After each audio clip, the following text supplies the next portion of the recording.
Mattia Benotto, he's the man right at the very top of one of Italy's biggest institutions, the Ferrari F1 team. And boy, have they been getting a lot of attention. This has skyrocketed to new levels for a few reasons. Reasons that are not just exclusive to his reign as Ferrari team principal. The past 13 years has been a period of frustration for all F1 fans, not just Ferrari ones. We have seen some seasons where they've produced cars that don't do the Ferrari name justice, chopped and changed team principals, struggled with strategy, and been lacking when it comes to strong leadership. The 2020 F1 season and the aftermath of the 2019 season seem to symbolise this chaotic approach quite strongly. And then there are the drivers, the other half of the problem. But we'll save that for another time. For now, we focus on the bosses. Welcome to the F1 house, my name is Saki, and keep watching to find out the rating of every Ferrari team principal since Todd. Before we get started on this video, one way that you can show support for our channel is by liking, subscribing and hitting the notification bell. It really helps us out a lot. To put this all into context, we must look at the one-of-a-kind history that Ferrari have in the sport, and a history that has classed them as the best F1 team ever. Since the Constructors' Championship has been recorded in 1961, they have won 16 championships, 7 more than their closest rivals in the list. Williams, who have... Okay Saki, just a quick one. Cyril and Christian have appealed your use of the term best F1 team in relation to Ferrari. They say some new evidence has come to light and they feel... Okay, sorry about that. Now, the period prior to Todd created Ferrari's winning history and ethos. With this immense history comes a lot of tension and pressure. Ferrari leadership, fans and the entire nation demand that they win. Ferrari as a team is something that gets reported on daily, so it's a big responsibility of any driver and team principal. Let's get started. We have... So we've got Maurizio Arrivabene, the man, the myth, the legend. Okay, maybe not that far.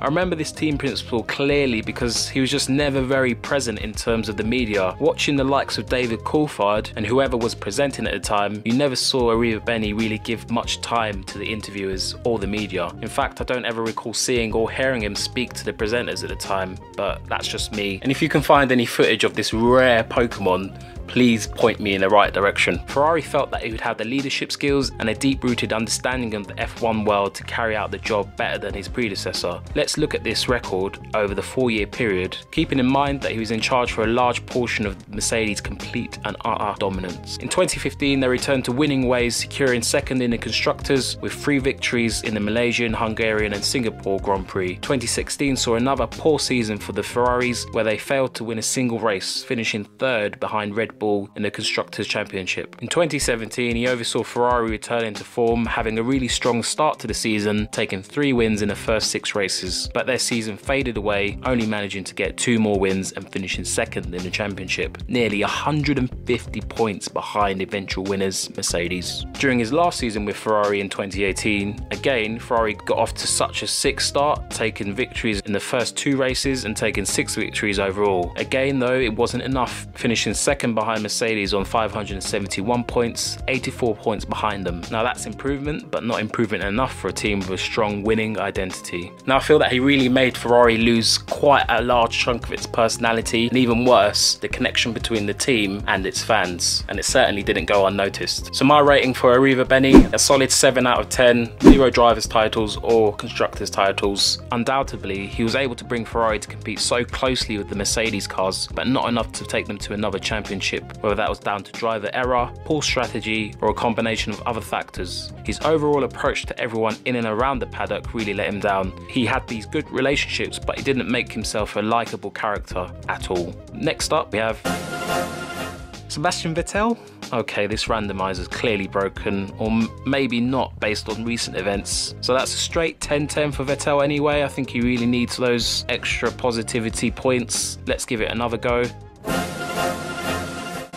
Todd, the big man himself, he took over Ferrari at a bit of a low point where they'd not secured a championship in the Constructors since 1979. So 13 years of no championships at a team that demands it probably the most out of any team. This story's starting to sound a bit familiar. He took reign as a team principal, lasting from 1993 to 2007. He accumulated 8 F1 manufacturers championships, and the drivers under his instruction earned 7 titles. When I look back at his reign, it was a period of dominance that I remember to be very similar to the current Mercedes one. Obviously obviously not similar in every way, but I remember watching Michael Schumacher and Rubens Barrichello racing, and it was pretty much guaranteed that one of them, mainly Michael, would be winning that race. Looking back into the finer details of the team, John Todd seemed to have put the right kind of team in place to win. A lead driver that had won multiple titles so that he could develop a car and give the required feedback, a chief technical director in the form of Ross Brawn, and a top designer like Rory Byrne, who created the Benetton B194 chassis that provided Michael Schumacher with a car to win early on in his career. Now, I think the most important thing for me in this super efficient setup was the clear understanding between the team and the leadership. Now, it was very clear that Michael Schumacher was the #1 certified driver in that team, where all the team's energy was targeted at him and ensuring that he was in the best position to secure wins, even at the expense of their #2 driver whilst they were winning, which was mainly Rubens Barrichello. And then there was 2007 with Kimi Raikkonen securing the Drivers' Championship, although this was a lot to do with the terrible communication and management of the two McLaren drivers, which meant that they threw the championship away that year, and it still showed Ferrari's ability to be there in the mix to win and get it done. Now, my rating for John Todd, it was hard to give him anything other than a 10 out of 10. 8 constructors titles, 7 drivers titles. I'm pretty sure any team principal would rip off both your arms to get close to anything near that level of performance. When it comes to wins, well, I'll be honest with you, I just stopped counting. I got bored. There were so many wins for Ferrari during his period in charge. Next up, we have Marco Mattiacci. Sorry, who? I know, apologies, that might be a bit rude, but I've pretty much forgotten about this guy's existence until I did a little bit of research and it started to slowly come back to me. Marco Mattiacci was in charge during the 2014 season, but how did he do during his short stint with Ferrari? With a driver lineup of Fernando Alonso and Kimi Raikkonen, they should have been able to compete at the top level and challenge for at least race wins. This, however, was a year for Mercedes. Ferrari failed to secure a single race victory, scoring a total of 216 points. To put that into perspective, Mercedes secured the constructors with 716 points. So this is a bit of an embarrassing performance for Ferrari bosses. I feel like they, however, knew it was going to be a bit of a car crash year. Mattiacci was strong in his leadership and vision, but it had been mentioned that he was a victim to trying to push too much in terms of changes, namely pushing for engine freeze relaxation and chasing a wider overhaul of F1, with testing and fan engagement all high on his list of priorities. Now, the approach that he took upset quite a lot of people right at the top of the sport, namely Bernie Ecclestone, which you don't really want to go around upsetting the owner of F1. And it's said that he didn't have an especially close relationship with Bernie, and when you compare that to previous Ferrari bosses, it really stood out. My rating for Mattiacci, a 3 out of 10. I like that he had a good vision and all the right kind of intentions, but when we look at the stats of it and where Ferrari finished that year, 0 titles in the constructors or drivers category and 0 wins. It's hard to give him anything higher than a 3 or 4, and with it being rumoured that he annoyed the top man in the sport, I think for Ferrari they really saw maintaining that relationship as important. Next up, we have Stefano Dominicali. Was in charge at Ferrari from 2008 to 2014. His job was always going to be a tough one, following on from possibly the greatest team principal ever to take charge of a team that they don't own. It was always going to be tough. For those football fans out there, it was like Man United or Arsenal after Sir Alex Ferguson and Arsene Wenger leaving their teams after decades of success. It was always going to be a big ask, and in his first year in charge, if you're looking at purely in terms of results, Ferrari secured the 2008 Constructors' Championship.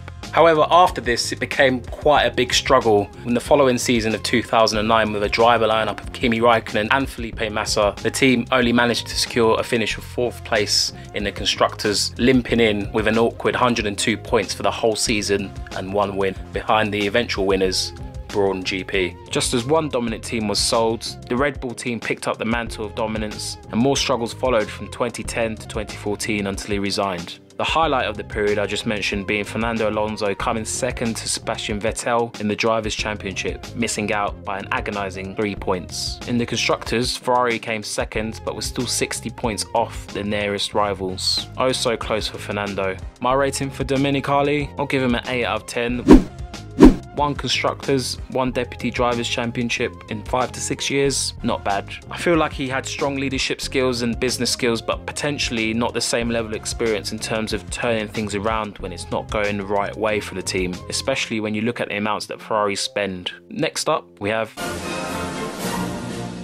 Mattia Binotto.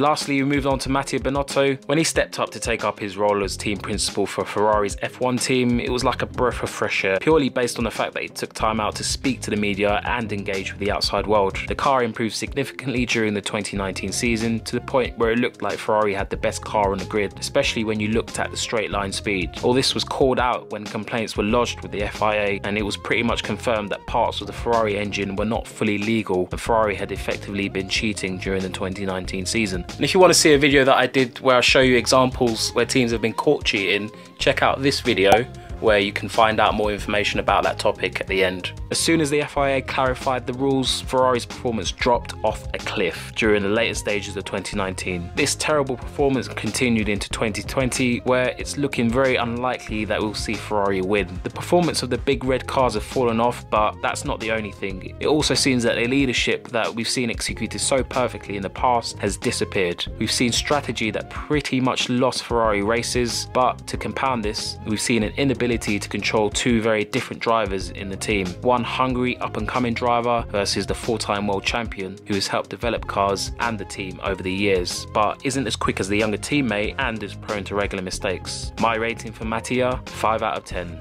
0 constructors titles, 0 driver titles in a year and a bit. Now I've given him a 5 out of 10.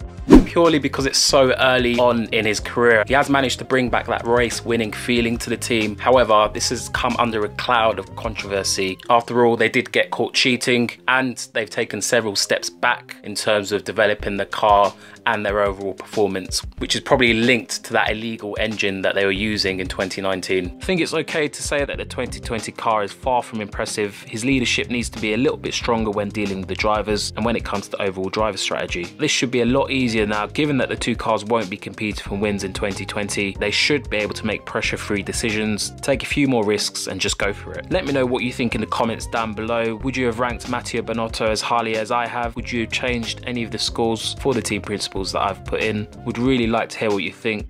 And that just about finished off my video about every team principal at Ferrari since Todd. I really hope you enjoyed it. Please let me know down in the comments below what you think. Would you rate any of the team principals higher or lower than I've done? Let me know down in the comments below, like I've said. Until next time everyone, thanks for watching. Like, subscribe and hit that notification bell to ensure that you get all my latest videos.